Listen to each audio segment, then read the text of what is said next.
Selamat malam, saudara yang dikasihi Tuhan.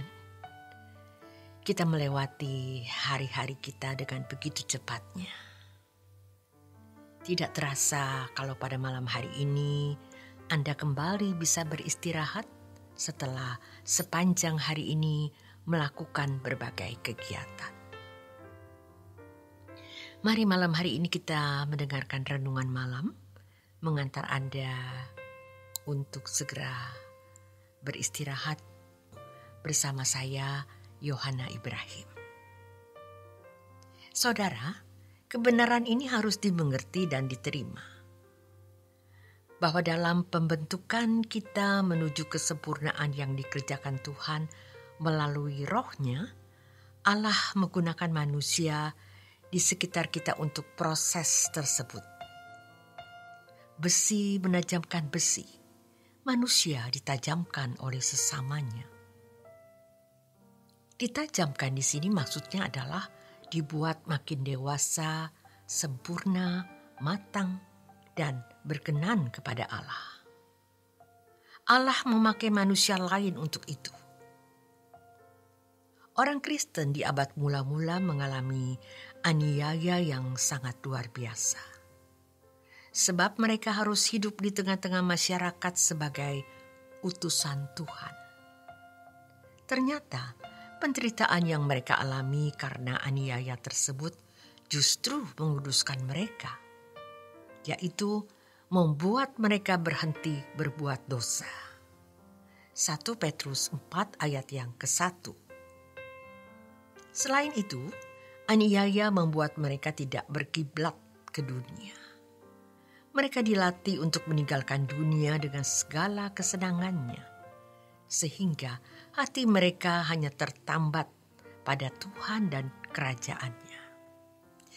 Akhirnya, aniaya dapat membuktikan kesetiaan dan kecintaan orang percaya kepada Tuhan Yesus dan Allah Bapa.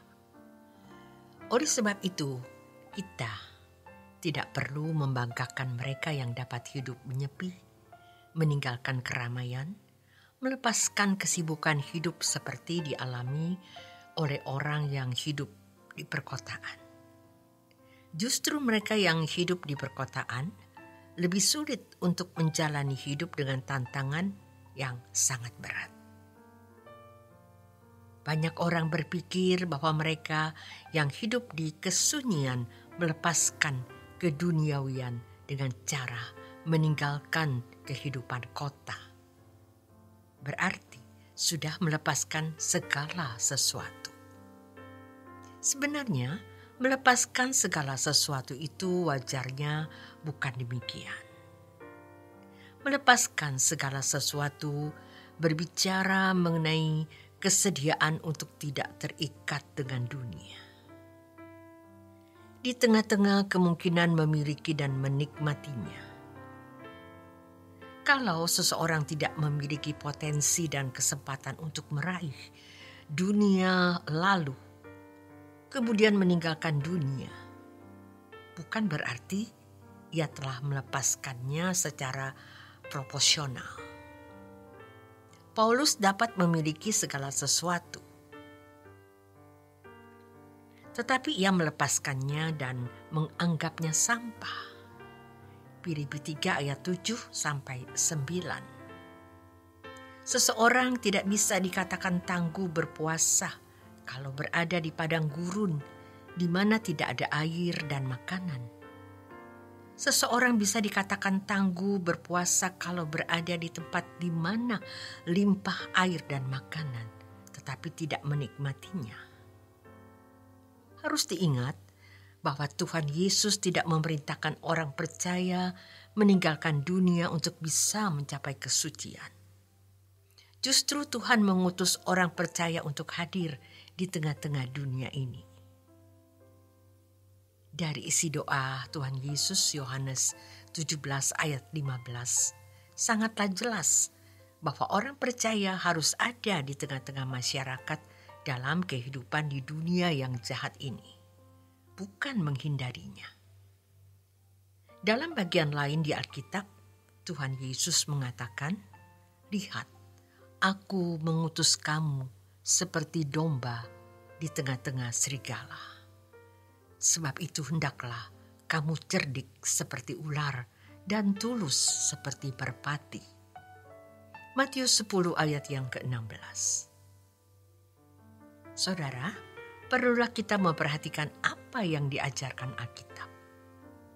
Bahwa proses pertumbuhan iman yang benar melalui peristiwa kehidupan di tengah-tengah dunia. Tokoh-tokoh iman dalam perjanjian lama dibentuk Tuhan melalui pengalaman hidup di tengah masyarakat.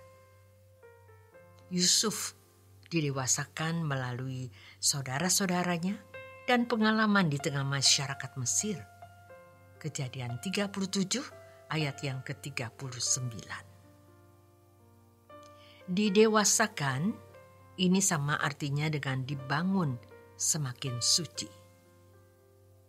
Kalau Yusuf hanya tinggal di rumah Yakub ayahnya, maka mimpi yang ia terima yang juga merupakan janji besar dari Allah tidak akan terwujud dalam hidupnya. Demikian pada Daud. Kalau ia tetap tinggal di padang rumput menggembalakan domba, terpisah dari pergaulan luas, maka ia tidak akan pernah menjadi raja. Daud diubah dan didewasakan oleh Goliat. Saul berpenduduk Zif yang mengkhianatinya. Dan segudang pengalaman yang lain yang menyakitkan. Semua itu merupakan cara Allah mempersiapkan Daud menjadi orang besar.